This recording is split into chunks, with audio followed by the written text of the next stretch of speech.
자, 이제 말씀을 전하겠습니다. 말씀은 고린도후서 강의 42번째 시간, 환상과 계시에 대하여입니다.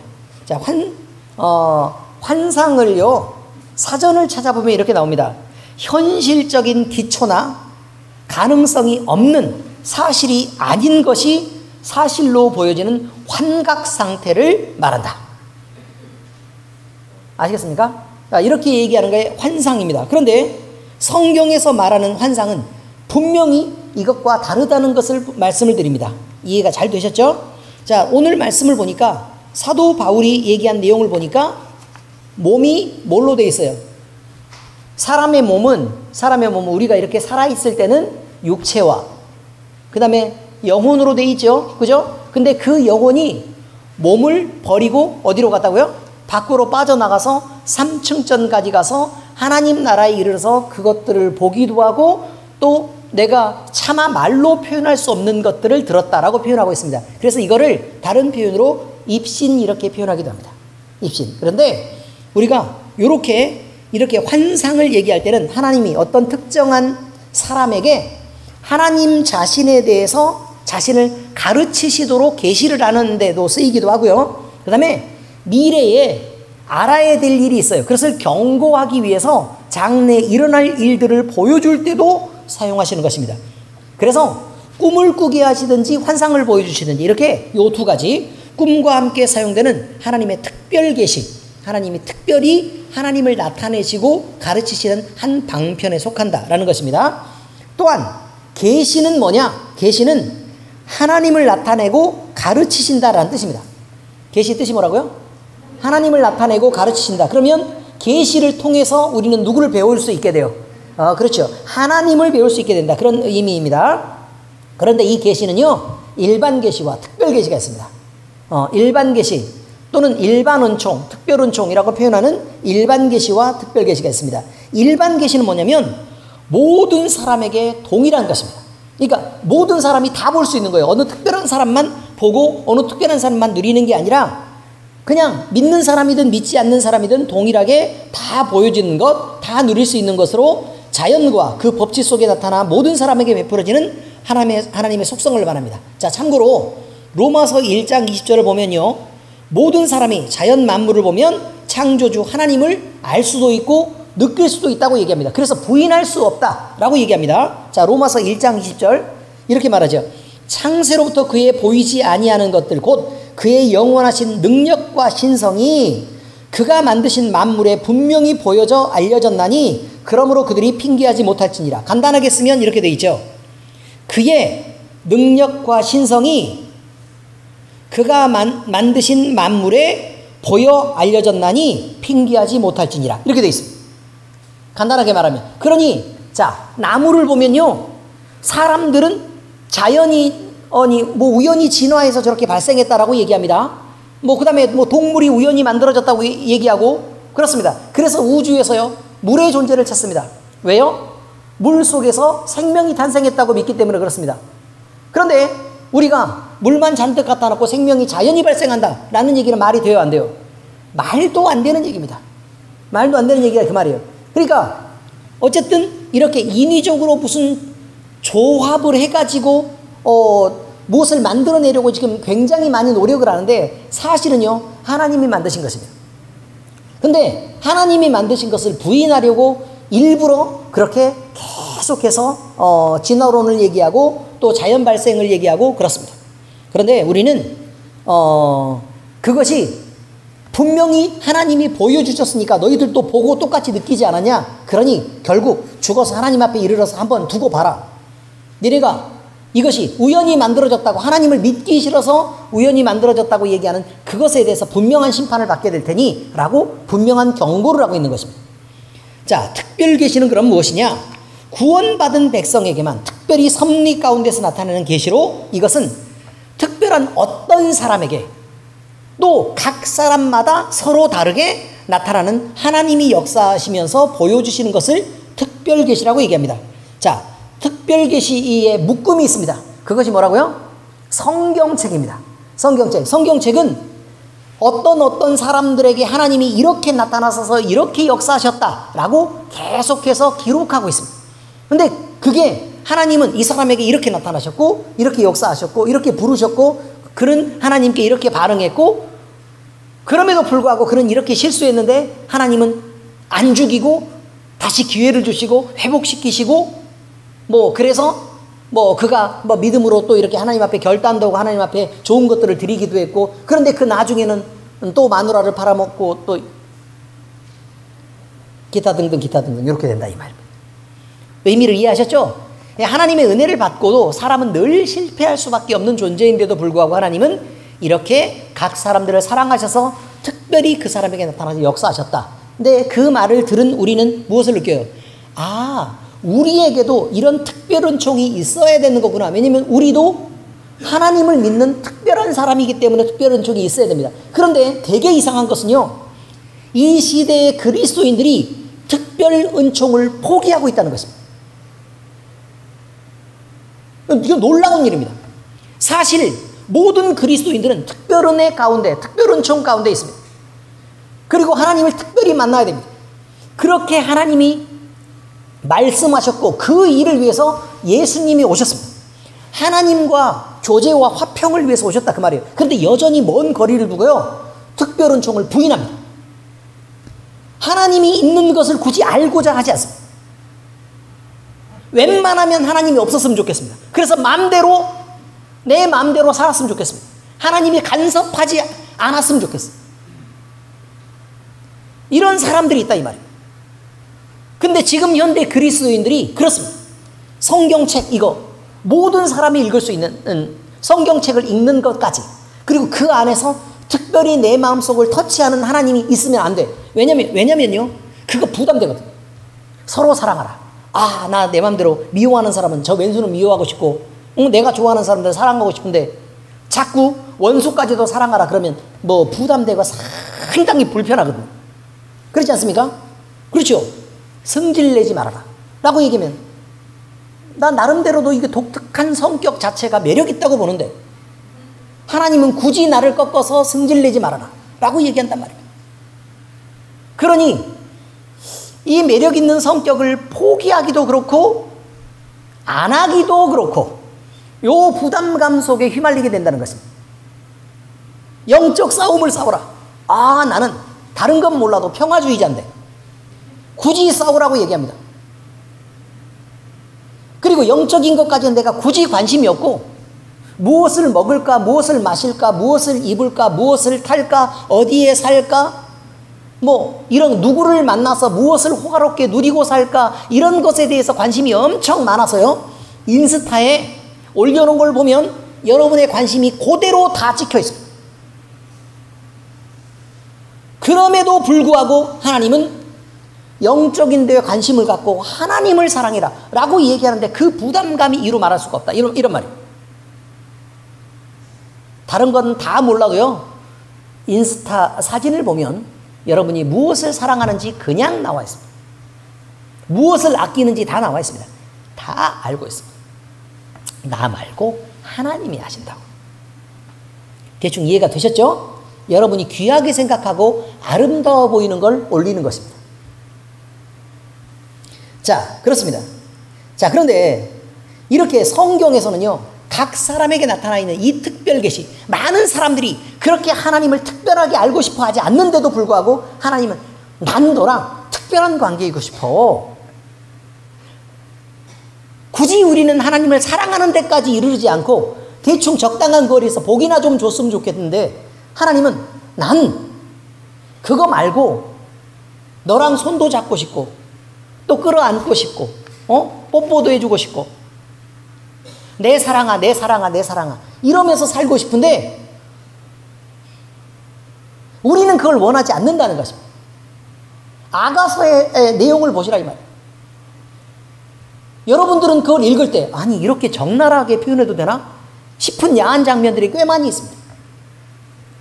그런데 하나님은 그 모든 게 그렇게 사랑스럽답니다. 모든 게 그렇게 사랑스럽다. 그런데요 여러분 아가서의 내용이 뭔 줄 아십니까? 나는 그렇게 사랑하고 사랑하고 사랑하고 사랑하는데 그 여인은요 새벽에 이슬을 맞고 돌아다닙니다. 밖으로 도망가서 어디로 무슨 짓을 하고 다니는지 모른다는 말이에요. 읽어보세요. 그럼 그런 내용이 나와 있습니다. 우리가 그 꼴이 아니냐라는 것을 지금 얘기하고 있습니다. 여러분, 이렇게 하나님은 특별해지고 싶어 합니다. 우리와 관계가. 우리가 거부하고 멀리하기 때문에 사실은 하나님과 관계가 가까워지지 않는 것입니다. 우리는 하나님이 주시는 그 계시를 통해서, 다시 말해서 하나님이 직접 우리를 가르치시는 그 계시를 통해서 하나님에 대해서 알 수 있습니다. 성경은 이런 특별 계시들을 묶어놓은 간증집입니다. 그런데 그 간증은 하나님에 대해서 기록되어 있습니다. 그런데 하나님은 영원하신데 불변하는 속성을 가졌습니다. 이게 변하지 않는다 이 말이에요. 사람처럼 헷가닥 하지 않습니다. 모든 상황에서 늘 일치합니다. 그러므로 하나님이 가르치시는 모든 계시는 다 연결해 보면 하나도 반대쪽인 게 없고 모두 다 일치합니다. 모두 일치하는 단 한 분 하나님에 대해서 가르치고 있습니다. 그리고요, 성경은 그 내용에서 완벽하게 하나여야 됩니다. 그래서 성경이 성경 자체를 증명하고 확정하는 것입니다. 그래서 성경으로 볼 때 성경이라고 주장을 하지만 성경 안에서 볼 때 그 내용이 성경과 정확하게 맞아떨어지지 않는 모든 것들은 다 빼낸 것입니다. 그래서 그 빼낸 것이 뭐냐면 외경과 위경입니다. 아시죠? 무슨 말인지? 외경과 위경을 빼냈습니다. 그런데 여전히 가톨릭에서는 뭘 주장을 하죠? 그것이 성경이라고 끌고 와서 여기서는 이걸 갖다 짜맞추고 저건 저기를 갖다 짜맞추고 그러면서 많은 우상들을 섬기고 토속 종교들을 받아들이면서 그렇게 그냥 거대하게 점점 정치적인 영향력을 키워가고 있는 것이라 이런 말입니다. 오늘은 환상과 계시에 대하여 이 원리를 적용해 살펴볼 것입니다. 깨닫고 분별하는 지혜가 있으시기를 예수님 이름으로 축원합니다. 자, 성경 말씀을 쭉 내용을 보면요, 그렇습니다. 무익하나마 내가 부득불 자랑한다라고 표현합니다. 부득불 자랑한다. 그러니까 결국 말할 수밖에 없는 거다. 뭘 말할 수밖에 없냐? 주의 환상과 계시를 말한다. 그러니까 오늘 제목이 뭐예요? 환상과 계시에 대하여 라는 것입니다. 내가 그리스도 안에 있는 한 사람을 아노니, 이거 누구겠어요? 사도 바울 자신입니다. 그는 14년 전에 셋째 하늘에 이끌려간 자라 3층 천에 갔다 이 말이에요. 근데 몸 안에 있었는지 몸 밖에 있었는지 나는 모르거니와 하나님은 아시느니라. 무슨 말을 하고 싶은 거예요? 사실은 영혼이 끌려서 갔다 이런 말이겠죠. 몸으로부터 떠나갔다 이 말입니다. 이런 사람을 아노니 그가 낙원으로 이끌려가서 말로 표현할 수 없는 말을 들었다 라고 표현합니다. 그런데 보세요. 지금 그가 몸 안에 있었는지 몸 밖에 있었는지 나는 모르거니와 라는 표현에서 우리가 알 수 있는 것은 뭐냐면 그와 몸은 완벽하게 동일시되지 않습니다. 나눠집니다. 나눠져요. 분리된다는 거예요. 분리된다. 자, 그와 뭐가 나눠진다고요? 몸이 나눠진다. 이거예요. 그러면 그는, 그의 본체는 뭐란 말이에요? 영혼이란 얘기예요. 그의 본체는 뭐라고요? 영혼이에요. 몸은 뭐예요? 영혼을 담는 상자란 말이에요. 영혼을 담는 그릇이란 얘기예요. 그래서 결국 죽는다라는 말은 뭘 말하죠? 몸이 남겨지고 영혼은 몸과 분리되어 빠져나가는 것을 죽음이다 라고 표현하고 있는 것입니다. 이해가 잘 되시죠 이제? 그죠? 그래서 죽음이라고 얘기하는 사나토스라고 얘기하는 것은 원어적 의미로 분리되다 라는 뜻이라고 분명히 말씀드렸습니다. 자, 그런데요, 그러면 영혼이 빠져나간 몸은 뭐죠? 그러면 뭐 아무것도 아니에요. 뭐 썩든 말든 아프든 말든 그런 아무 상관이 없는 거예요. 그냥. 이해가 잘 되시죠 이제? 네, 그렇습니다. 그가 낙원으로 이끌려가서 말로 표현할 수 없는 말을 들었다. 사람이 가히 이르지 못할 것이다. 내가 이런 사람을 위하여 자랑하겠으나 나를 위하여서는 약한 것들 외에는 자랑하지 아니하리라. 이렇게 되어 있습니다. 그러니까 결국 자기를 위한 것은 대단한 것을 자랑하는 것이 자기를 위하는 것이 아니라 자기를 위하는 건 뭘 자랑하는 것이 자기를 위한 거라고요? 그렇죠. 약한 것을 자랑하는 것이 자기를 위한 것이다. 이거죠.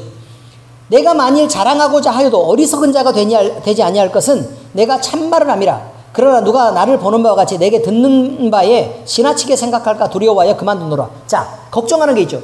간증을 하고 싶고 말도 하고 싶다는 말입니다. 그런데 일부러 지금 안 한다고 얘기하죠. 왜 안 한다고요? 걱정돼서. 뭐가 걱정돼서요? 오바니까요. 오바니까 걱정돼서. 그러니까 지나치게 되는 것이 오바죠. 그죠? 지나치게 되는 거. 오바할까 넘어간다는 얘기예요.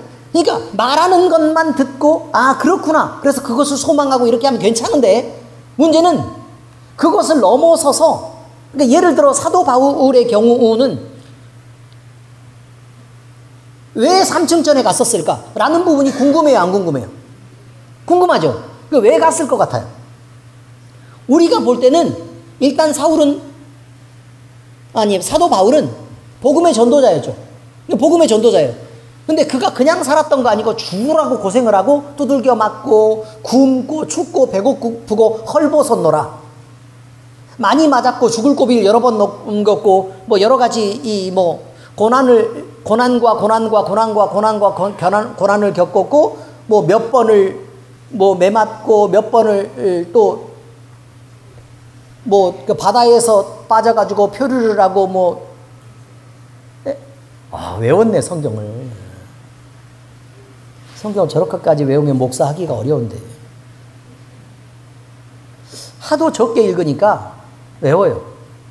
성경을 많이 읽으면 그거 다 외우기가 어려운데 성경을 조금씩 읽으면 그렇게 외우더라고요. 아무튼 그렇습니다. 어쨌든 자만하지 않게 지금 그 얘기 아닙니다. 지금 여기 성경에 나와 있는 딴 얘기하고 있는 것입니다. 어쨌든 이 받은 계시가 너무 크니까 자만하지 않게 하려고 육체의 가시까지 사탄의 가시도 심었다 이 말이에요. 그러니까 무슨 말이냐면 하나님이 병을 주었다는 뜻이 아니라 하나님이 사탄이 그에게 병을 주는 것을 허락했다는 뜻입니다. 사탄의 가시가 심겨져 있는 거 허락했다. 그리고 하나님한테 고쳐달라고 내가 3번이나 기도했다. 3번은 3번 기도했다는 뜻이 아니고 줄곧 간절하게 기도해서 내가 기도의 양을 채울 만큼 다 기도했다는 뜻입니다. 왜냐하면 완전수 3에 대해서 표현하고 있는 것이니까 내가 몇 번 얘기했는 줄 알아? 내가 3번이나 얘기했다니까? 이게 무슨 얘기겠어요? 내가 한두 번 말한 게 아니야. 나도 할 만큼 다 했어 라는 표현을 할 때 이 표현을 쓴 거예요. 유대적인 표현이기도 하고 그 유대적인 표현이요 우리와 너무 잘 맞아떨어지는 거죠. 왜냐면 우리가 좀 사고나 영성이 유대인하고 막 너무 비슷한 경향들이 많이 있으니까. 아무튼 그렇습니다. 그런데 하나님이 말씀하셨대요. 내가 너에게 베푼 은혜는 너에게 족한 만큼이다. 하나님이 사도 바울에게 베푸신 그 은혜는 너에게 족하다 이 말이에요. 그렇게 말씀하셨다 이 말이에요. 내 은혜가 내게 족하다. 이것은 내 능력이 약한 데서 온전하여짐이라 하신지라. 그러니까 약한 데서 온전하면 내가 약하면 하나님을 그저 의지할 수 있지 뭐 라는 정도로 이해된 게 아니라 그 말씀에 깊고 깊은 것을 자기가 통찰하게 된 거예요. 약한 데서 온전해진다. 그러면 내가 약해? 그러면 나는 이 약함 때문에 하나님 앞에 엎드릴 수밖에 없고 그러면 엎드릴 수밖에 없으면 하나님이 나를 도우실 수밖에 없는데 그 도우시는 능력에 의지해서 얼마만큼 이게 대단하게 크게 능력이 있어질지 얼마만큼 강해질지 사도 바울은 이것을 통찰하겠다는 것입니다. 그래서 예를 들어 다윗이 얘기할 때도 원수 갚는 게 내게 있지 않다 라고 얘기했죠. 하나님의 손에 부탁하고 맡긴다. 자, 그러면 여러분 생각 한번 해보세요. 내가 이 사람에게 원수를 갚으면 제일 세게 해봐야 죽이는 게 전부입니다. 그렇지 않습니까? 제일 세게 해봐야 죽여요. 그런데 하나님이 내 대신 원수를 갚으면요 한 대에 그치지 않을 수가 있습니다. 숨어있는 씨를 말려버릴 수도 있습니다. 그렇지 않습니까? 가산을 전체를 탕진하게 하고요. 근데 그것도 하루아침에 그렇게 되는 게 아니라 하루아침에 되면 간단하죠. 두고두고 평생 동안 마르고 그렇게 곤비하게 해서 죽일 수 있습니다. 물론 하나님은 그렇게까지 굳이 잔인하실 이유가 없습니다. 근데 그럴 수도 있다 이 말이에요. 그러니까 내가 직접 갚는 게 유리할까? 하나님께 기도해버리는 게 유리할까? 그럼 진짜 복수는 뭐라 이 말이에요? 하나님께 기도하는 게 유리하다 이 말이에요. 진짜 원수 갚으려 그러면, 잔인하게 원수 갚고 싶으면 어떻게 하면 된다고요? 내가 그것을 맞지 않고 하나님께 기도하는 것이 맞다 이거죠. 근데 내가 용서하면서 내가 화평을 누리려고 하면 어떻게 하면 돼요? 또 내가 가서 화해하는 것도 물론 중요하죠. 그러나 하나님 앞에 기도하고 내 마음을 먼저 고쳐낸 다음에 그를 사랑하게 되는 것이 맞다. 이런 표현을 쓰고 있는 것입니다. 이게 진짜 큰 것에 대한 얘기를 말하고 있죠. 자, 그래서요, 약한 데서 온전해진다는 것을 깨닫고 나서 하나님의 그 큰 배후, 배경, 백그라운드, 이것에 대해서 자기가 완벽하게 느낀 거예요. 그리고 하나님이라는 칩키를 내가 장착을 했단 말이에요. 이해되셨어요, 이제? 그것에 대한 어마어마한 능력을 결국 알게 된 거죠. 그 어마어마한 능력.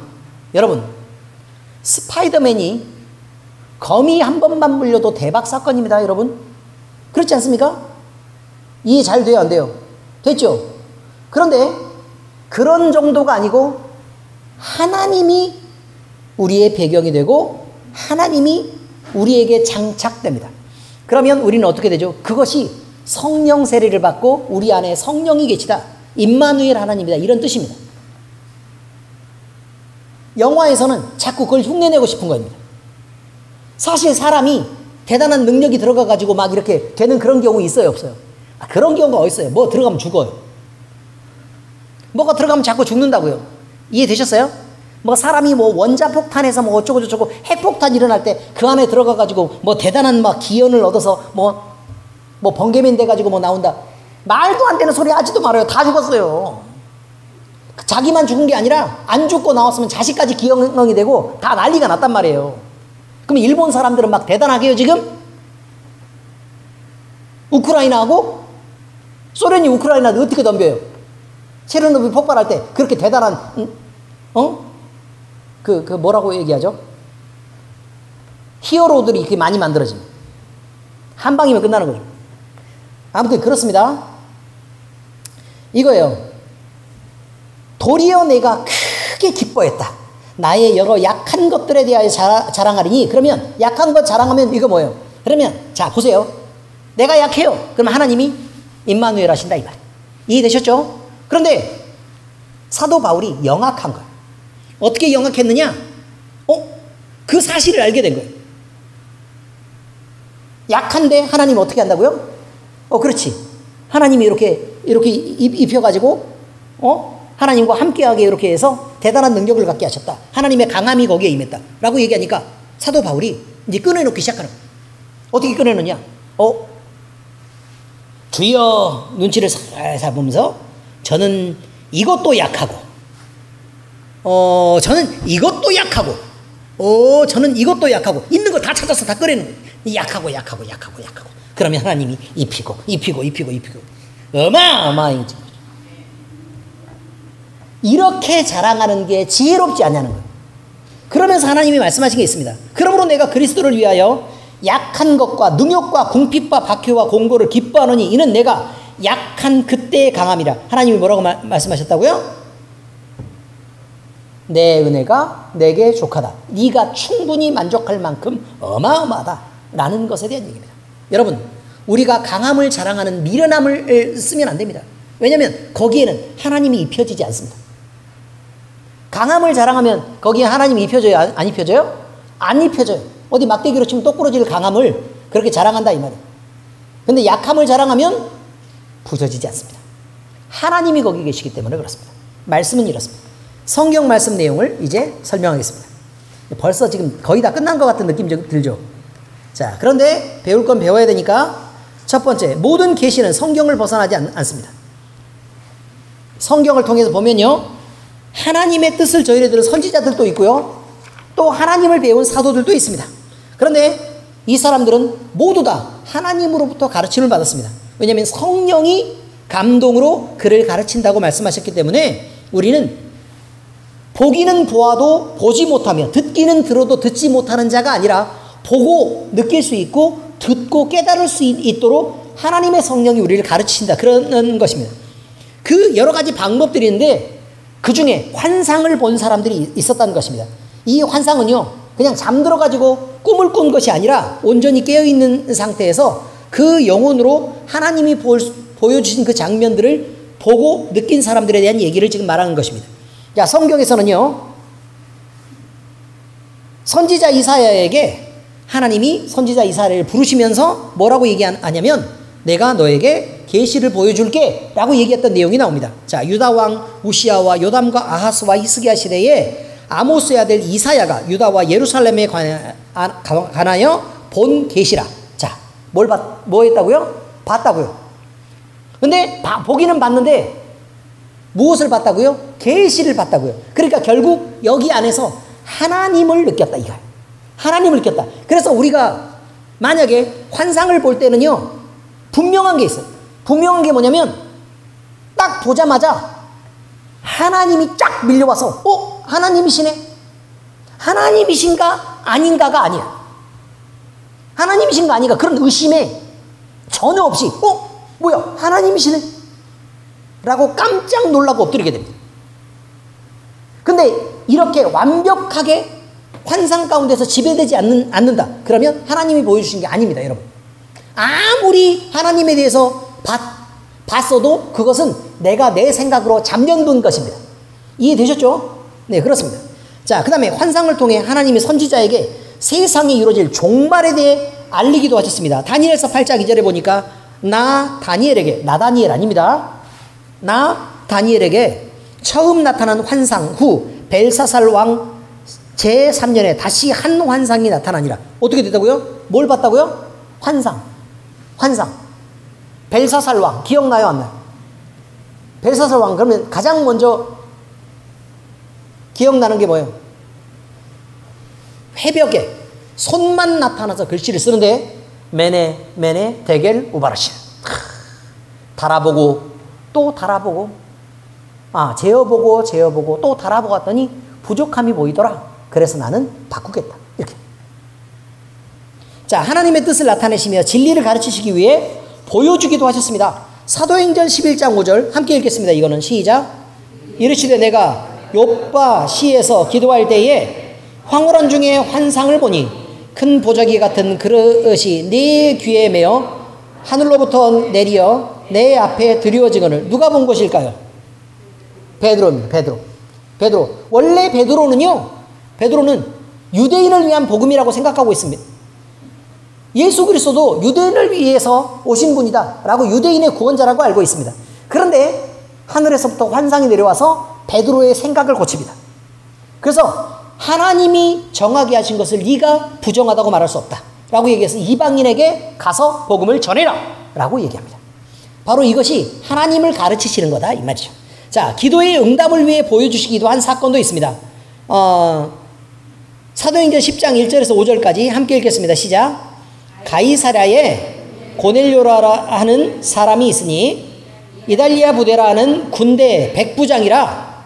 그가 경건하여 온 집과 더불어 하나님을 경외하며 백성을 많이 구제하고 하나님께 항상 기도하더니 하루는 제9시쯤 되어 환상 중에 밝히 봄에 하나님의 사자가 들어와 이르되 고넬료야 하니 고넬료가 주목하여 보고 두려워 이르되 주여 무슨 일이니까? 천사가 이르되 내 기도와 구제가 하나님 앞에 상달되어 기억하신 바가 되었으니 내가 지금 사람들을 욥바에 보내어 베드로라는 시몬을 청하라. 어때요? 할 일을 가르쳐주죠. 바로 이런 것입니다. 여러분, 지금 우리가 아는 것은 이것입니다. 환상 중에. 그런데 고넬료가 환상을 봤잖아요. 그런데 거기에 하나님의 사자가 딱 나타났다라고 얘기하면 어떻게 알아요? 한 사람의 모습으로 서 있다 이 말이에요. 그런데 고넬료가 딱 보니까 보자마자 뭐인 걸 알았어. 하나님의 사자인 걸 금방 알았다 그 말이에요. 하나님의 사자인 걸 금방 알았다. 그러니까 고넬료가 지금 그를 부를 때 명칭을 뭐라고 불러요? 주여라고 부르잖아요. 의미를 이해하시겠죠? 자, 그 다음에 특별히 하나님은 자신의 뜻을 보여주시고 당신의 종을 불러 사역을 맡기시기 위해서도 환상을 주실 때도 있었습니다. 자, 사도행전 9장 10절 시작. 그때 다메섹에 아나니아라는 제자가 있더니 주께서 환상 중에 불러 이르시되 아나니아야 하시거늘 대답하되 주여 내가 여기 있나이다. 자, 그러면 나타났어요. 누가 나타나신 거냐면 여기서 사람의 모습으로 나타나는 건 예수 그리스도입니다. 사실 예수 그리스도인데 여러분 환상 중에 나타났습니다. 그리고 아나니아야라고 불렀죠. 근데 아나니아가 보자마자 누군 줄 알았어요. 그렇죠. 예수님인 걸 금방 알았어요. 설명해서 네가 보기에는 조금 그냥 일반 사람처럼 보이는데 여기 못자국도 있고 여기 옆구리 창자국도 있어서 자 생긴 것도 딱 어디서 많은 사람들이 얘기하는 그 예수님 같지 않디? 잘 봐봐. 난 예수님이라니까? 라고 설명하지 않았죠. 보자마자 누군 줄 알아요? 예수님인 줄 금방 알아요. 보자마자. 심지어 하나님을 모르는 사람도 딱 나타나면 예수님 이러고 금방 알아요. 전혀 안 믿는 사람도 예수님 이러고 안다 그 말이에요. 자 이렇게 그래서 아나니아가 뭐라고 대답했어요? 주여 내가 여기 있나이다 아니 주여 내가 여기 있나이다. 이 환상들은 모두 하나님이 보여주신 것이고 예수님이 나타나서 말씀하신 것입니다. 선지자와 제자들은 하나님께서 보여주신 환상을 통해서 자기가 알지 못하는 하나님의 비밀한 계획들을 보고 들어서 알게 됐고 그 가운데 전달된 하나님의 명령을 순종함으로 하나님의 뜻을 받들었습니다. 그런데 이 모든 환상들은 모두에게 다 있는 것이 아닙니다. 어떤 사람에게만 특별하게 임한 것입니다. 자, 그런데 그 각 사람에게 특별히 이 사람에게 임했잖아요. 그리고 각각은 다 독립적입니다. 서로 완전히 떨어진 것처럼 보입니다. 그런데 이 독립적으로 보이는 모든 것들이 사실은 독립적이지 않습니다. 하나님은 세상과 인류를 향해서 구원의 큰 계획을 갖고 계시고 인류의 역사는 이 구속의 역사를 따라 당연히 진행돼야 되는 길을 갑니다. 그리고 하나님이 이렇게 계획하신 섭리 아래서 이 환상들은 단 하나도 조금이라도 벗어나지 않습니다. 그래서 성경 안에 있는 모든 내용의 조합과 정확하게 일치합니다. 이것이 하나님이 보여주시는 환상이라는 명백한 증거가 된다는 것입니다. 만약 우리 중에 예언하는 사람이 있다. 그리고 환상을 보았다는 사람들이 있다. 그런데 이 사람들이 본 것이요 성경 안에 있는 내용과 다른 개인적이고 사사로운 내용을 보았다면 여러분 그것은 명백히 하나님이 주시는 환상이 아닙니다. 대단히 위험합니다. 대부분의 환상 90% 이상의 환상들이 다 이상한 것들입니다. 그래서요 많은 성경학자들이 이야기하기를 환상은 끝났다 이렇게 표현하는 것이라 이 말. 우리는 그것을 분별하기 위해 성경으로 분별해야 된다는 것을 반드시 기억해야 됩니다. 왜냐하면 성경은 하나님에 대해서 말하고 있습니다. 하나님을 벗어나는 것들은 그 환상이라도 대단한 능력이 있는 엄청 신기해 보이는 환상이라도 그것은 하나님이 주신 것이 아니고 사탄의 장난이라는 것을 늘 기억해야 합니다. 자, 두 번째 얘기입니다. 환상과 계시는 자랑하라고 준 것이 아니라 분별하고 깨달으라고 주신 것이고 반드시 절제해야 되는 것입니다. 자, 이렇게 성경은 환상을 보여준 사람에 대하여 분명하게 그 환상을 본 후에는 이렇게 해라 저렇게 해라고 할 일을 지시했다는 걸 알 수 있습니다. 그래서 환상은요 그저 보기만 하라고 있었던 것이 아니고요 명령을 전한다든지 아니면 너 이거 기록을 남겨서 다른 사람에게 메시지를 전해라 라고 얘기하는 지시가 있었다는 것입니다. 그래서 하나님이 보여주신 환상은 본 사람을 반드시 본 사람들은 자기에게 하나님이 주셔서 행하라고 하신 일을 행할 수밖에 없었는데 그 일만 행하고 그것을 떠들며 자랑한 일은 성경 안에서 찾아볼 수가 없습니다. 나는 이 환상을 봤어. 그리고 막 자랑하고 다니고 막 옆 사람한테도 이렇게 너 이거 봤냐? 난 이거 봤는데 기도 한번 해봐. 네가 기도 안 해서 그러잖아. 나는 맨날 환상 봐. 아유 귀신이요. 개인적으로 주신 환상은요 근데 이런 다른 목적이 있기도 합니다. 사실은 그것은 고난당하는 자에게 주시는 천국에 대한 소망을 보여주시려는 하나님의 위로입니다. 바울이 본 환상은요 바로 그것입니다. 이렇게 너무 고생하고 너무 힘드니까 너 이 세상에서 이렇게 고생하는 게 전부가 아니다. 너를 위해서 이 놀라운 나라가 예비가 되어 있다.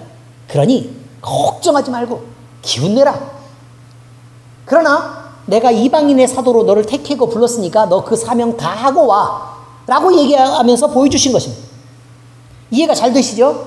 그래서 바울이 자기가 본 것을 나는 어마어마한 것이 예비가 되어 있는데 못 봤지. 그래서 일일이 다 적어가지고 사람들 앞에 나는 천국 가면 나한테 이것도 있고 이것도 있고 이것도 있고 이것도 있고 벤츠 자동차와 최고급 맨션 아파트와 개나리 아파트 같은 거. 왜 웃었어요? 개나리에 대해서 알고 있는 것 같은데. 엄마 개나리 이런 거. 쥐단입니다. 아무튼 그런 것들도 예비되어 있고 바닥은 막 홍보석, 녹보석, 그 기둥은 막 각종 보석으로 치장되어 있고 황금으로 막 된 길이 있고. 여러분 그렇게 좋다는 것이 진짜 황금이겠어요? 난 잘 안 가봐서 모르긴 하는데 황금으로 되어 있으면 되게 미끄러울 것 같은데. 그래요 안 그래요? 미끄러울 것 같죠? 아무튼 그렇습니다. 여러분 그만큼 어마어마하다는 얘기입니다. 그만큼 어마하다. 예, 그러니까 이 세상에 있는 말로는 그걸 표현할 수 없을 만큼 너희들이 있는 이해할 수 있는 말로 쓸 때 가장 좋은 걸 표현하면 금종하니까 그렇게 대단하더라. 이런 얘기를 지금 말하고 싶은 것입니다. 아무튼 바울은요 자기가 본 환상에 대해서 자랑을 하는 걸 피합니다. 그것은 환상이 잘못됐기 때문에 피한 게 아니고 개인적인 위로를 주시는 환상들을 다른 사람 앞에 자랑하는 것이 적절하지 않기 때문에 그렇습니다. 그리고 만약에 자랑할 때 얻어지는 유익보다 성도들에게 미칠 부작용이 더 염려되었기 때문에 그것을 절제할 수밖에 없었다라고 이해해야 된다는 것입니다. 여기서 바울이 걱정한 부작용이 뭐냐면 복음이 신비주의적으로 해석될 수 있는 우려이고 성도들이 주어진 성경 말씀에서 깊어지기보다는 환상을 따라서 사람들이 다 환상만 보려고 찾아서 이렇게 헤맬 수도 있고 또 말씀에서 깊어지지 않으려고 할 거라 이 말이에요. 또 무절제한 환상의 나눔을 통해 그것마저 성경 말씀이 가지는 권위보다 더 많은 관심과 또 사람들의 사랑을 더 많이 받을까 해서 예수 그리스도의 복음과 동등한 권위를 주장하게 되어버리면 안 되지 않냐 이 말이에요. 왜? 예수 그리스도의 복음이 가장 귀한 것인데. 환상 보려고 다들 엎드려서 날마다 일 안 하고 가서 환상에서 저기 아바타 영화에서 보니까 저기 뭐 나무 아래서 다들 어깨 동무하고 막 미칠 때까지 막 이렇게 흔들어대고 그렇게 된다고요. 그러니 그러지 좀 말어 라고 얘기하는 거죠. 차라리 내가 말을 안 하는 게 낫지. 여러분 같으면 만약에 우리 중에 누군가 환상을 보고 천국 갔다 와가지고 막 어마어마한 것을 다 자랑하면서 막 이렇게 얘기하면 나도 보고 싶어요, 안 보고 싶어요? 당연히 보고 싶죠. 나도 궁금해요. 얼마나 어마어마하길래 도대체 그 정도로 어마어마하다고 성경이 표현했을까? 궁금해요? 예. 네. 그것을 뭐라고 표현하냐면 소망이라 그래요. 천국이 너무 궁금하다. 도대체 얼마나 좋길래 꼭 한번 가보고 싶다. 여러분 그 말의 뜻이 뭔 줄 아십니까? 죽어보고 싶다예요. 아니 뭔 말 뜻이나 알고들 생각을 하시라 이 말이에요. 근데 죽는 거 별거 아니에요. 우리가 입신하고 싶잖아요. 사실 입신하고 싶은 게 그게 뭐예요? 육신을 떠나서 우리가 천국에 가보고 싶다 이거 아니에요? 근데 가서 못 돌아와. 그럼 그게 죽는 거예요. 그렇지 않습니까? 갔는데 안 와. 그게 죽는 거라고. 갔다가 와. 그럼 환상이고. 그렇지 않습니까? 별거 없어요. 죽는 게 뭐 대단한 게 아니라고. 근데 뭐 다들 늙어서 막 추리해가지고 막 기운 빠지고 병 들어가지고 그렇게 한번 갔다 온다고 이렇게 나갔다가 안 오니까 사람들이 생각을 할 때 죽음은 엄청 무서운 거구나 라고 생각하지만 그냥 입신하고 똑같은 거라고 말해요. 영혼이 그냥 이렇게 빠져나가서 하나님을 대면하는 것과 정확하게 같아요. 굳이 가서 뭐하러 와요? 배 나온 육신한테 왜 들어오냐고 그걸. 그렇지 않습니까? 내가 뭐 흠모할 만한 무슨 뭐 눈꺼풀이 그렇게 얇기를 해요? 아니면 쌍꺼풀이 곱기를 해요? 그래요 안 그래요? 그렇죠. 굳이 하나님 내래 가면 거기서 뭐하러 오냐고. 다들 오기 싫을 거라고. 그래서 안 온 사람들이 죽은 사람들이. 할 일이 너무 많이 남아있어서 우리가 일 안 하고 게을러 터져가지고 일 안 했기 때문에 너는 가서 일 좀 더 하고 와. 라 그러면 어쩔 수 없이 돌아와서 사도 바울처럼 많이 맞고 죽을 고비를 넘기고 고생 뒤지게 하고 굶고 배고프고 헐벗었노라. 이렇게 얘기해. 많은 성경학자들은 이 시대에 성령 사역이 중단됐다고 주장합니다. 그렇습니까? 우리 안에도 그렇습니까? 아닙니다. 그렇다면 성령의 역사는 끝나고 일어나지 말아야 됩니다. 그렇다면 성령을 구하는 우리에게는 절망이 아닐 수가 없겠죠. 지금 우리는 성령 충만해야 되고 성령의 은혜를 받아야 되고 성령 때문에 치료받고 위로받고 지금 다 그래야 되는 상황 아닙니까? 성령이 멈췄다니요. 그게 무슨 말도 안 되는 소리 아냐고요. 그러면 생각을 한번 해봐요. 하나님이 보혜사, 예수님이 올라가서 보혜사 성령을 우리에게 주셨어. 내려주셨다가 거창하게 마가의 다락방에서 막 이렇게 방언하고 사람들 나가서 막 이렇게 어마어마한 언어적 능력을 발휘하면서 이렇게 전도하고 이렇게 하다가 어느 순간에 예수님이 몰래 성령을 빼돌렸단 말이에요, 지금. 살짝 뽑아갔단 얘기요? 말도 안 되는 소리라고요. 믿음이 안 되고 사람들이 마음에 하나님 두기를 싫어하기 때문에 성령이 그 안에서 있지 않는 것뿐이에요. 이 시대가 하나님을 거부하고 미워하기 때문에 성령이 그 안에서 역사하지 않는 것뿐이라고. 우리가 하나님을 사랑하면 얼마든지 우리 안에서 성령은 우리와 함께 하시기를 기뻐하시는 게 성령이란 말이에요. 그래서 그렇게 성령 체험 한 번도 못하고 성령도 알지도 못하는 사람들의 말을 믿을 필요가 없어요. 그 사람 박사라는데 박사 안 따봐서 지금 잘 모르지만 박사 별거 없어요.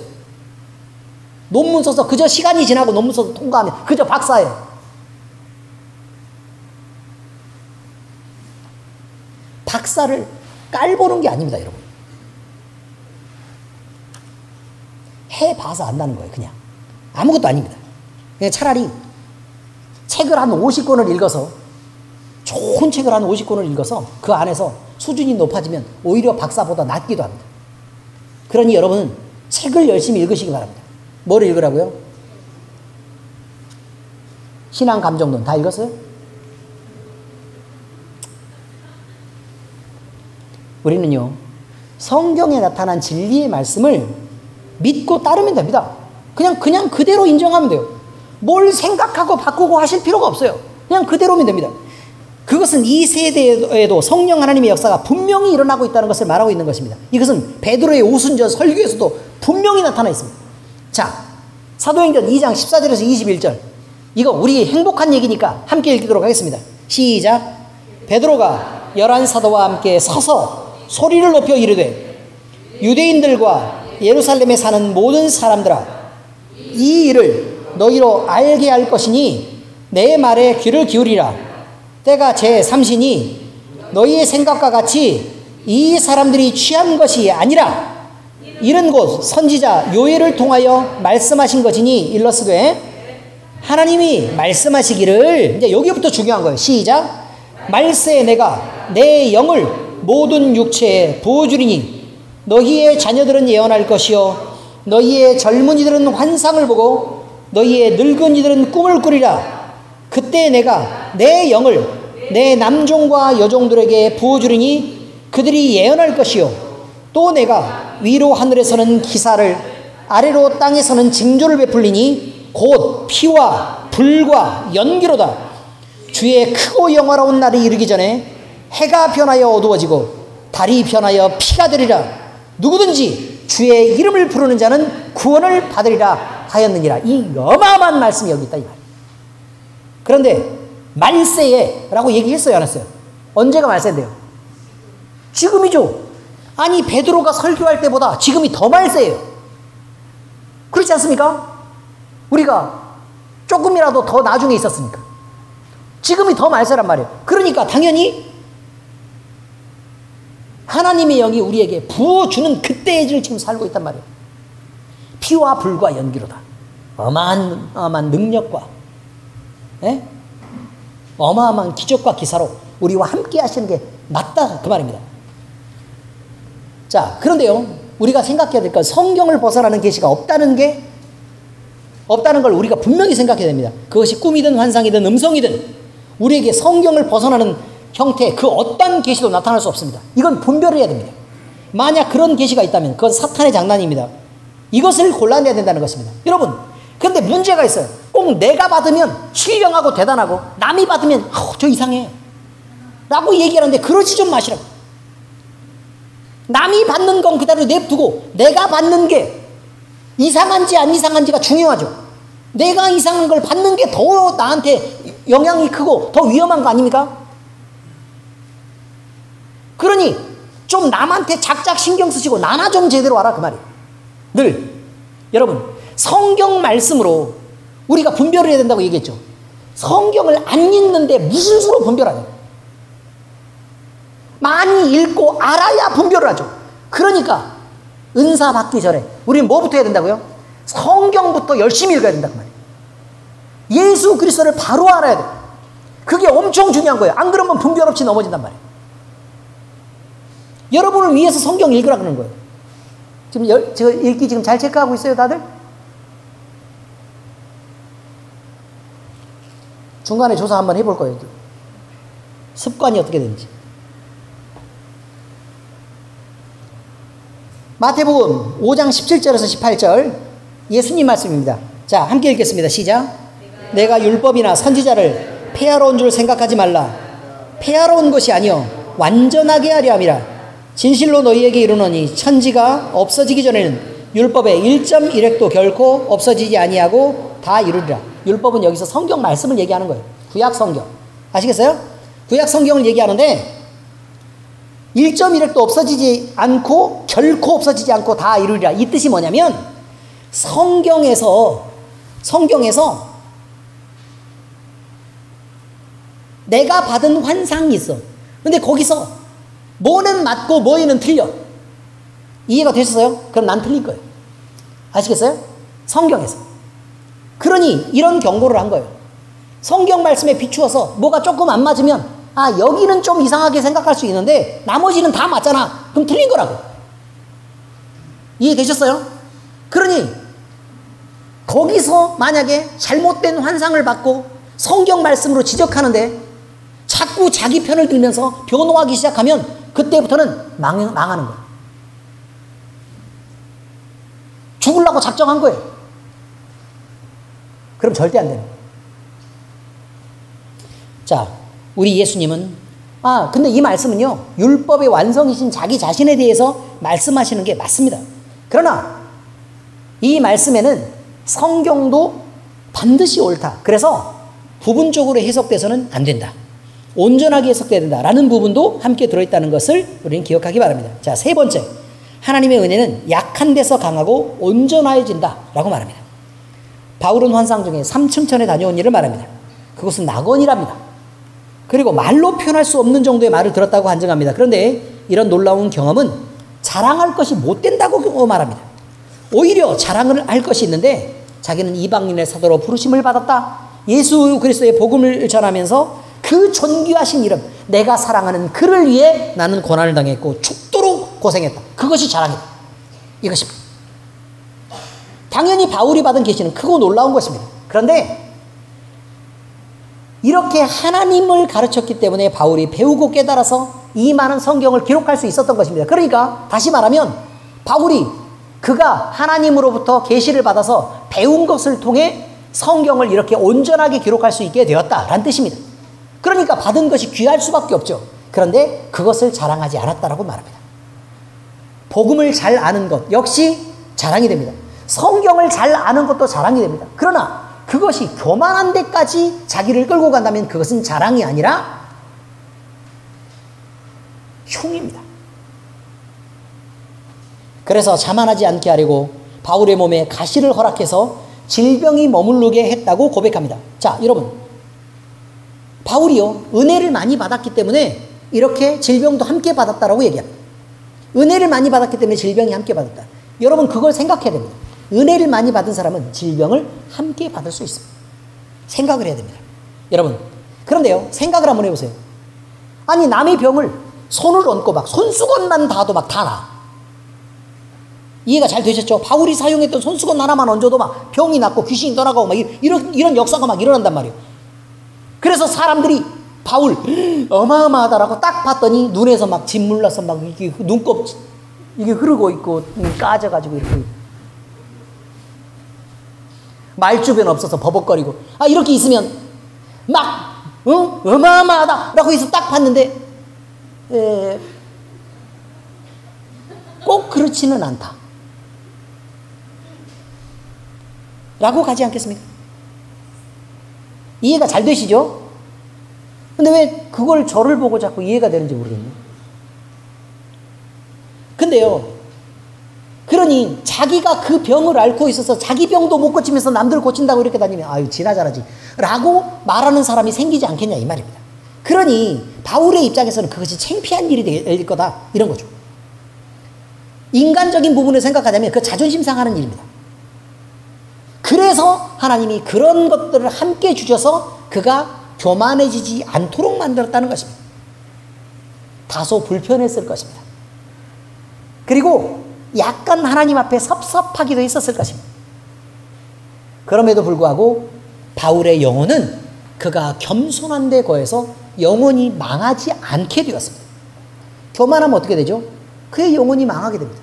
하나님이 그를 사랑했기 때문에 그에게 가시를 남겼던 것을 늘 우리는 인정하고 하나님께 감사할 줄 알아야 됩니다. 하나님이 바울에게 주신 말씀처럼 하나님의 능력은 우리가 약하여서 온전히 하나님을 의지할 때 하나님으로 덮이게 되고 하나님으로 옷 입게 됩니다. 그러면요 하나님의 강함이 그대로 드러나게 되는데 우리가 아무리 강해봐야 하나님보다 강하지 않습니다. 그러므로 우리는 더 큰 유익과 더 큰 기쁨과 더 큰 영광을 얻게 되는 것입니다. 이렇게 온전한 믿음으로 주님을 의지하면 예수 그리스도의 능력이 우리에게 더욱 머물러 역사하게 될 것입니다. 우리가 교만하면 하나님은 우리에게 은사를 주시고 더 능력을 더 강하게 해주실 필요가 없습니다. 우리가 엎드려서 약함을 고백하고 하나님의 도우심을 계속해서 구하고 하나님을 붙잡고 있어야 하나님의 능력이 더 크게 임하는 것입니다. 그럼 더 큰 성령의 역사가 나타나는 것이죠. 그래서 하나님은 약해야 된다고 얘기합니다. 그것을 자랑해야 된다고 얘기합니다. 우리가 예수 그리스도를 위하여 약한 것들과 능욕과 궁핍과 박해와 곤고를 기뻐하면 우리가 약한 그때에 그 부분이 특별히 더 강해지는 것입니다. 자, 말씀의 적용입니다. 여러분, 하나님의 신령한 은사를 우리는 사모할 줄 알아야 됩니다. 하나님의 바울 사도는요 은사를 사모하지 말라고 얘기한 게 아닙니다. 고린도서 12장 31절에 보면 너희는 더욱 더 큰 은사를 사모하라. 내가 가장 좋은 길을 너희에게 보이리라 라고 말합니다. 더 큰 은사를 사모해야 되는 게 맞습니다. 그러나 그것이 내 자랑을 삼기 위해서 나를 높이기 위해서 은사를 사모하는 게 아니라 하나님의 영광을 위해서 그리고 죽어가는 영혼들을 위해서 우리가 무엇을 할 수 있을 것인가를 꿈꾸면서 그렇게 사모해야 된다는 것입니다. 여러분, 그리고 우리가 은사를 사모할 때 하나님은 반드시 우리에게 성령을 주실 것이라고 분명히 약속했습니다. 그게 예수님의 제자들의 입을 통해서 말했으면 약간 간접적이니까 우리가 약간 못 믿을 수 있습니다. 그러나 이 말이 어디에 적혀 있냐면 누가복음에 적혀 있습니다. 그러면 누가 하신 말씀이겠습니까? 그렇지요. 예수님이 직접 다이렉트로 하신 말씀이 바로 이것입니다. 11장 9절에서 13절입니다. 913이라고 적혀 있는데 9절에서 13절 자 함께 읽겠습니다. 시작. 내가 또 너희에게 이르노니 구하라 그러면 너희에게 주실 것이요 찾으라 그러면 찾아낼 것이요 문을 두드리라 그러면 너희에게 열릴 것이니 구하는 이마다 받을 것이요 찾는 이가 찾아낼 것이요 두드리는 이에게는 열릴 것이니라. 멈추세요. 여기서 여러분 여기서요 사람들이 꼭 여기까지만 외웁니다. 여기까지만 외워. 그래가지고 새벽기도 나와가지고 주여 돈을 3,222만 원이 꼭 필요한데 13일 오전에 필요합니다. 그날까지 주시옵소서. 이렇게. 우리 애가 지금 고등학교 3학년인데 대학을 꼭 가야 되는데 큰 걸 바라지도 않고 그냥 값싼 서울대나 갈 수 있도록 제가 지금 돈이 많이 없는 걸 우리 하나님 잘 아시지 않습니까? 제가 사립대를 어떻게 보냅니까 하나님? 그리고 애들 자취시킬 돈은 또 어디 있습니까 하나님? 집에서 다닐 수 있도록 그냥 적당히 가까운 거리에 그냥 국립대 정도면 되겠습니다. 제가 아는 데는 일단 서울대니까 그걸 놓고 기도를 드리겠습니다. 이렇게 얘기를 하면 아, 참 겸손하구나 이렇게 잘 받아두겠습니다. 여러분, 구하라 주실 것이요 찾으라 찾을 것이에서 열심히 찾아보니 주여 서울대가 검색되었사오니 되면 된다고요 안 된다고요? 어지간히들 하시라고. 목적이 불순하다는 걸 여러분도 뻔히 아시지 않습니까? 자, 그렇습니다. 자, 읽겠습니다. 그 다음 시작. 너희 중에 아버지 된 자로서 누가 아들이 생선 달라 하는데 생선 대신에 뱀을 주며 알을 달라 하는데 정갈을 주겠느냐. 멈추세요. 여기 이게 무슨 말이냐면 왜 너희는 자꾸 뱀 달라 그러고 알 달라 그러니? 무슨 말인지 아시겠습니까? 뱀이나 알을 달라 그래도 하나님은 주신다고요 안 주신다고요? 안 주신다고요. 왜요? 그게 깨지고 다치고 물리고 이렇게 해서 상하게 될 거니까. 의미를 이해하셨죠? 자, 그러면 하나님이 판단하셔서 결국 또 얘기합니다. 전가를 주지는 않는다 이 말이죠. 자, 그 다음에 시작. 너희가 악할지라도 좋은 것을 자식에게 줄 줄 알거든. 하물며 너희 하늘 아버지께서 구하는 자에게 성령을 주시지 않겠느냐 하시니라. 다시 말하면 좋은 것을 주시지 않겠느냐. 너희가 허접한 것을 구해도 제일 좋은 것으로 주시지 않겠느냐라고 얘기를 한다 그 말이에요. 그러니까 우리가 예를 들어서 아버지 장마도 다가오는데 지금 신발에 구멍이 났는데 검정색 고무신이 필요합니다. 이해가 되셨어요? 검정색 고무신이 필요합니다. 그래서 고무신이 왜 필요한데? 아, 비가 오면 비도 맞고 물에 젖을 테니까 검정색 고무신은 빨리 마르잖아요. 이렇게 얘기했단 말이에요. 이해가 잘 되셨어요? 그죠? 그러면 여러분 기본적으로 고무신을 신어보신 분은 아시겠지만 저는 신어본 거 아닙니다. 저는 초록색 구두 신었습니다. 검정색 고무신을 신어보신 정미용 집사님 신어봤죠? 아유, 그런 걸 신고 사셨네. 신어보신 분은 아시겠지만 뻣뻣해서 뒤꿈치가 까집니다. 맞죠? 아, 진짜 까집니다. 제가 신어보지도 않은 사람이 어떻게 저렇게 알까? 옆 사람들 봐서 알죠. 저도 눈이 있습니다. 어쨌든 그러면 더 좋은 방수가 되는 고텍스 신발로 아버지가 아버지가 거지도 아니고 좋은 걸로 사줄게 가자 해서 고텍스 신발로 방수되는 건 재질로 잘 사주지 않으시겠냐 라는 얘기를 말하고 있습니다. 고무신을 요구했을 때 고무신을 사줘야만 기도의 응답이 아니라 이 말입니다. 우리가 기도할 때 하나님께서는 더 좋은 것들을 우리에게 베푸시는 하나님이신 것을 우리는 잊지 말아야 된다는 것입니다. 자, 그것이 뭐라고요? 성령이라고. 성령. 우리는 이것을 알아야 됩니다. 여기서부터는 잘 들어야 됩니다. 믿지 않고, 아니, 만지지 않고 믿을 수 있는 자들입니까? 여러분은 만지지 않고 믿을 수 있습니까? 뭔가 증명돼야 믿을 수 있는 거 아닙니까? 만지지 않고서라도 믿어야 유익이고 좋은 것인 것은 압니다. 그러나 여러분 만지지 않고 믿는 척해서 못 믿게 됐다면 그러면 만져서라도 믿는 게 좋은 거 아닙니까? 그렇죠? 무조건 믿는 게 좋은 것입니다. 그러므로 우리는 만지지 않고서라도 믿으려고 한다는 자기 자신에 대해서 여러분 우리는 분명히 생각을 해야 됩니다. 그래서요 있는 그대로를 인정하는 게 필요합니다. 내가 만지지 않고 믿을 수 있다면 그렇게 해서 믿으면 됩니다. 그러나 만지지 않고 믿을 수 없다면 하나님께 하나님의 살아계심을 증명받아야 되는 것입니다. 그렇게 확인해야 됩니다. 그래서라도 믿어야 됩니다. 이게 겸손입니다. 의심이 들면 만져야 되고 또 확인해서라도 믿음 없는 자가 되지 말고 믿는 자가 되라는 것이 예수님이 하신 말씀입니다. 이렇게라도 믿음을 가지는 것이 겸손입니다. 자, 요한복음 20장 27절에 28절 예수님 말씀입니다. 자, 시작. 도마에게 이르시되 네 손가락을 이미 내밀어 내 손을 보고 내 손을 내밀어 내 옆구리에 넣어보라. 그리하여 믿음 없는 자가 되지 말고 믿는 자가 되라. 도마가 대답하여 이르시되 나의 주님이시여 나의 하나님이시니이다. 왜요? 너 보고 만져보니 진짜거든. 이렇게라도 믿어야죠. 안 믿고 지옥가에 시원해요? 믿음 있는 척해서? 그런 게 어딨냐 이 말이에요. 여러분, 그래서요, 우리는 하나님의 신령한 은사를 삼아야 되고 하나님의 존재를 반드시 확인받아야 된다라는 것을 잊지 마시길 바랍니다. 두 번째입니다. 좋은 열매를 위해 반드시 필요한 것. 이게 절제라는 것을 잊지 마시기 바랍니다. 좋은 것을 갖게 되면요, 우리는 절제할 줄 모릅니다. 맛있는 것을 대했어요. 뷔페를 가서 맛있는 걸 대했습니다. 돈 아까워가지고 잔뜩 있는 대로 있는 거 없는 거를 몽땅 싸다가 6번, 7번씩 갖다가 먹습니다.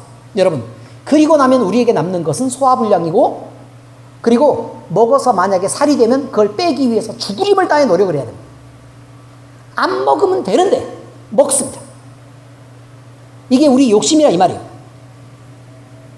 물론 저를 포함해서 우리입니다. 그러니까 너희들이라고 안 그러고 우리라고 얘기했죠. 아멘? 예, 그렇습니다. 주여. 자, 편안한 자리가 있으면 쉽게 일어날 줄은 모릅니다. 겨울에 따뜻한 자리가 있어요. 앉으면 못 일어납니다. 그렇지 않습니까, 은교 집사? 그렇습니다. 또 조금 잘 됐다 싶으면 자랑을 참을 수가 없고, 뭐 하나 건졌다 됐다 뭐 이렇게 하면 자랑을 참을 수가 없고, 조금 안다 싶으면 말을 줄이지 않습니다. 조금만 잘 나간다 싶으면 자기를 낮출 줄 모르고, 조금만 가졌다 싶으면 거들먹거리면서 갑질을 하기 일쑤입니다. 이래서야 되겠습니까? 하나님은 우리 몸에 가시를 두고서라도 우리를 겸손하게 하시려고 합니다. 결국 겸손해야 하나님과 사람 앞에서 좋은 열매를 맺고 우리 영혼에 유익하기 때문입니다. 그래서 반드시 겸손해야 된다는 것입니다. 우리가 많은 것을 가져도, 이제 잘 생각해 봐요. 가지는 것이 있고 겸손한 게 있습니다. 됐죠? 아무것도 못 가졌어요. 안 겸손해요. 그럼 진짜 망하는 거죠. 이해가 되셨습니까? 근데 아무것도 못 가졌어요. 근데 겸손해요. 그러면요, 좋은 것입니다. 근데 뭘 가졌어요? 겸손해요. 그러면 이 가진 것을 하나님이 치실 이유가 없습니다. 이해되셨습니까? 그런데 가졌어요. 안 겸손해요.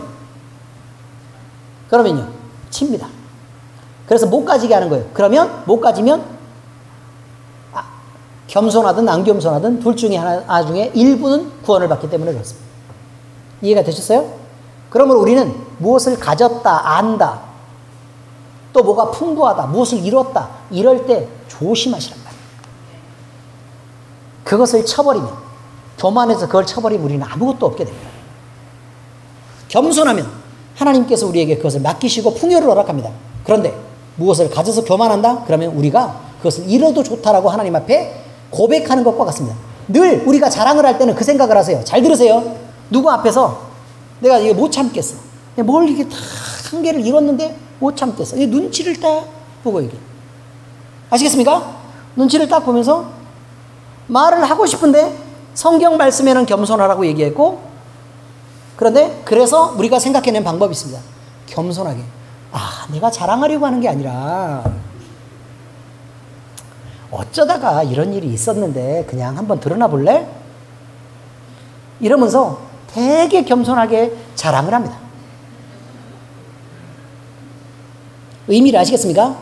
그러면 그때 우리는 무슨 생각을 해야 되냐면, 하나님 앞에 그런 기도를 함께 드리고 있다는 사실을 분명히 생각해야 됩니다. 내가 자랑을 할 때는 하나님 이거를 치셔도 좋습니다 라고 동일한 말을 하고 있다는 사실을 절대 잊지 마시기 바랍니다. 이해하셨습니까? 이거를 치셔도 좋습니다. 그럼에도 불구하고 저는 참지 못해서 자랑을 할 수밖에 없으니 이해를 좀 해주시기 바랍니다 라고 여러분이 하나님의 동의를 구하고 타협하고 있다는 사실입니다.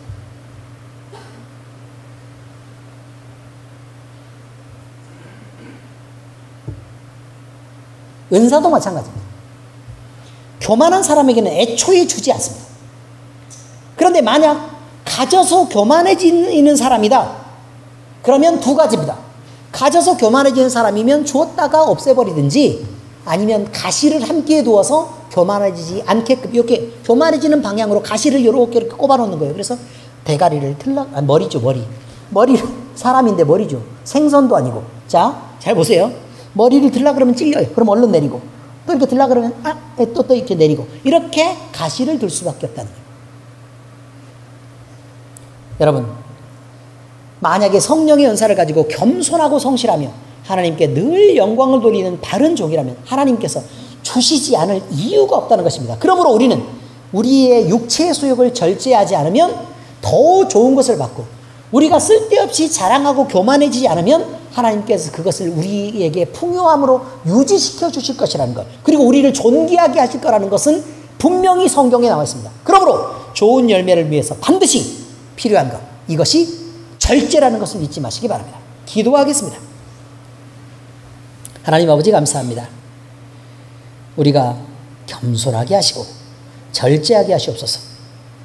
우리가 환상과 계시를 볼 때에도 분명히 하나님인 것을 확인하게 하시고 우리가 헛된 잡념에 사로잡혀서 환상을 잘못 이해하고 잘못 해석하지 않도록 하나님이 우리에게 지혜를 허락하여 주옵소서. 그러나 이것이 두렵고 또 이렇게 분별하는 것이 힘들다고 해서 성령 하나님의 사역을 부인하는 자리까지 이르는 그런 미련함을 갖지 않도록 하나님께서 우리를 지혜롭게 하시옵소서. 우리의 영광과 지혜의 근원이 되시는 살아계신 우리 주 예수님 이름으로 감사하며 기도합니다. 아멘.